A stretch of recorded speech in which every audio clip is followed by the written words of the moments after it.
If you are confused between an electric scooter, should you buy an electric scooter or a petrol scooter, then this is the video for you. Many people have asked me this question. I wanted to create a dedicated video about it.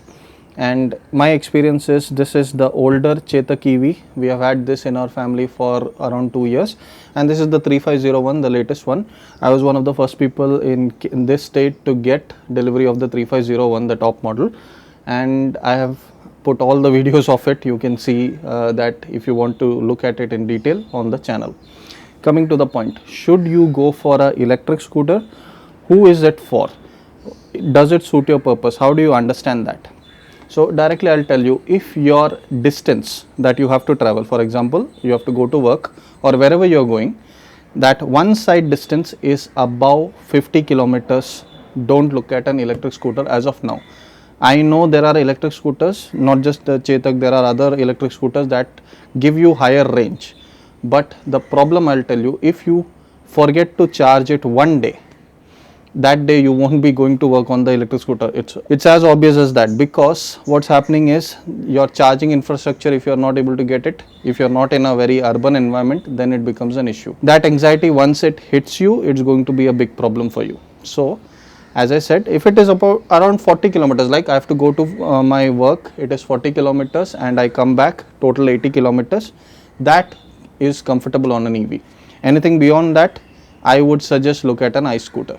I know the TopEvt and all the other electric scooters actually have a lot, they say that their IDE range is higher, but realistically, even though this has a very high IDE range, the realistic range you can get on it, if you are driving smooth, is you are going to get about 120 kilometers even on the 3501. That's the highest you can get. Second point, I touched on it right now, you have to drive an EV smooth. If you are in the habit of riding your scooter really hard, that is, I am always driving at 70, 80, trying to get the max acceleration.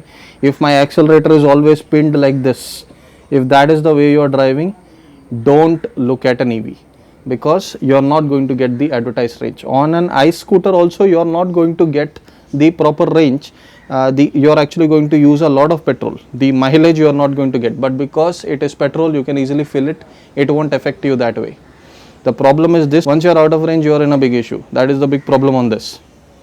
So these are the people who go to an Activa dealership, the Honda dealership, and complain that my Activa is not giving me good mileage, because you are constantly pinning the accelerator and you are driving that way. No scooter is going to give you good mileage that way. Similarly, EV, if you are not smooth, you are not going to get the best range. Just touching on it, to get the best range on an EV, on this scooter specifically, I have put a dedicated video, but you will get the highest range driving between 30 and 40. Even if you drive between 40 and 50, it is okay. But anything beyond 50 kilometers an hour, if you are constantly driving like that, your range will significantly get lower.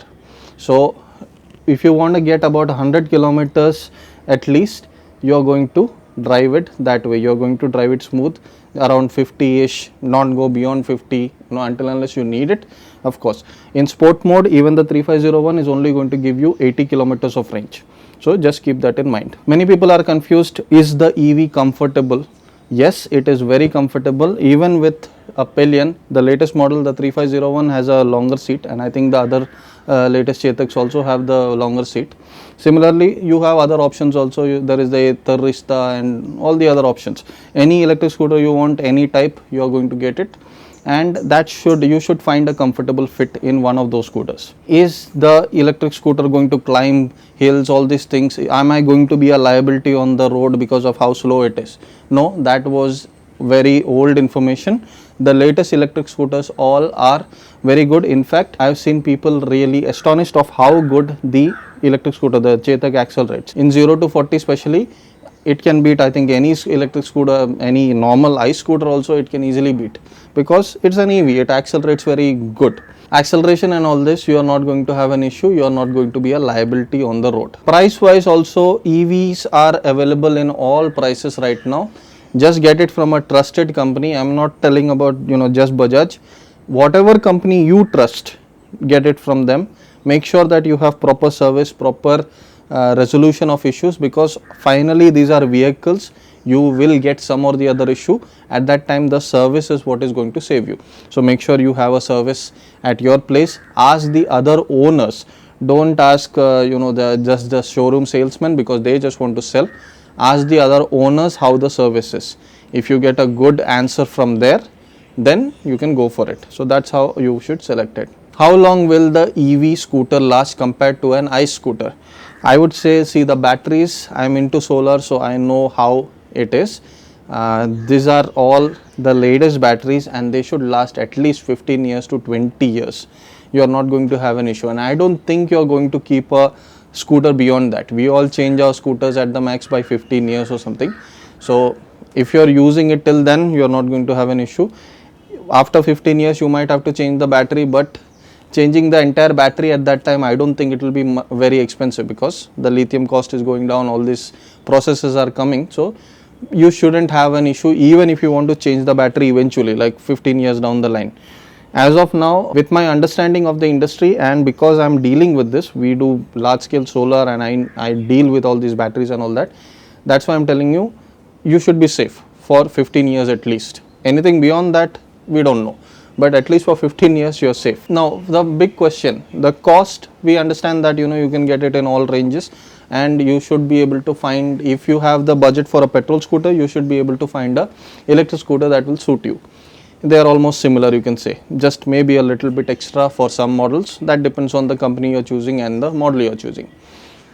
In terms of running cost, yes, this is going to beat a petrol scooter hands down, because your running cost is negligible. If you have solar at your house, obviously it is free. Even without solar, because one charge is going to take, even on the 3501, it takes about 4 units of power. 4 units of power is, you can do the calculation, just whatever you are paying for 1 unit of power, that is what it's going to take a full charge. You are not draining your battery entirely. Another thing I want to touch on is fast charging possible? Because earlier I talked about one single range, that is I have to drive 40 kilometers to work and 40 kilometers back, 80 kilometers totally. What if that evening I have to again take my bike somewhere? So what happens then? At that time, all of these EVs, the latest ones, they charge very quickly. For example, the Chetak 3501, I can keep it on charge for 1 hour, and it will be, for example, it charged from 20% to about 45 to 50% in that time, and that is enough for me to just take it to town, or 10 kilometers, 20 kilometers, again I have replenished. If you charge it for 2 hours, generally you are not going to come home and immediately go. So if you have 2 hours, you are going to charge it to a significant state. So in 2 hours you are able to charge from 20 to about 65 to 70, I think. It can also go about 80. It depends on the ambient temperature. If you are charging in the afternoon, you are not going to get very fast charging, but if it is a cool climate, if it is in the night, you are going to charge faster. That is that is on all EVs. Some EVs also have fast charging, so if you have a specific use case like that, you can go for that. So specifically with my experience with the Chetak, I have not had an issue wherein I had to just abandon the scooter and take my car. There is no issue like that. All of these things should give you a good idea right now that whether you should go for an ice scooter or this one. You are not going to have any issues with this. This is a mature technology now. As long as you go for a good brand, a trustable brand with proper service in your area, and you have a proper network behind you, you are going to be safe. That is my experience, and that's what I wanted to share. If you have any questions, comments, whatever you want, leave them in the comments below. Like, share, subscribe. This has been Jace for TopEvt. I'll see you in the next video.